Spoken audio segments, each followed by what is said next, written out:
ગુજરાતમાં આવારાગીરી અને ગુંડાગીરી કરનારા હેવાનો હવે સુધરી જજો, બાકી તમારું સરઘસ તો નીકળશે જ। સુરતમાં સગીરાઓની છેડતી કરનાર વિધર્મી સાથે પણ કંઈક આવું જ થયું છે।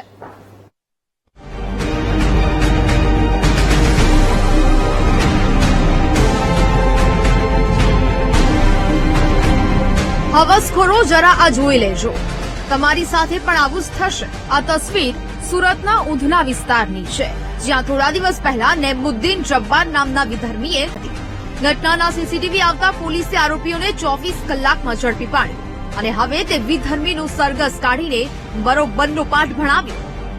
હવે જરા હેવાન વિધર્મીના નેમુદ્દીન જબ્બારના આ દ્રશ્યો જુઓ।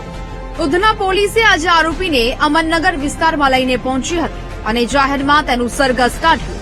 આરોપી હાલચાલ અને તેને લંગડાતો જોઈને અંદાજ આવી જ ગયો હશે કે પોલીસે બરોબરનો પાઠ ભણાવ્યો છે। ત્યારે જ તો બે લોકોના સહારાની જરૂર પડી રહી છે।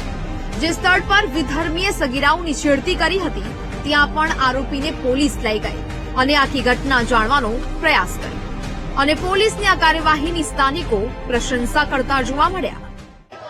પોલીસ પ્રશાસને બહુ સારું કામ કરેલું છે ને ગણતરીના કલાકમાં આરોપીને પકડીને એને જેટલી બને એટલી કડકમાં કડક સજા થાય, બસ કમિશનર સાહેબને અમારી એ જ રિક્વેસ્ટ છે ને આમાં બહુ સારું પોલીસ ખાતે બહુ સારું કામ કર્યું।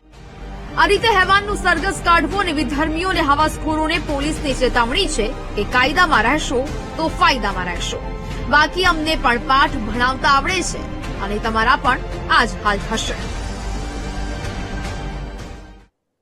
એટલે કે હવે ગુજરાતમાં આવા ગુંડાગીરી કરનાર સામે હવે કડક પગલાં લેવામાં આવશે અને સરકાર પણ આ મામલે ગંભીરતા દાખવી રહી છે।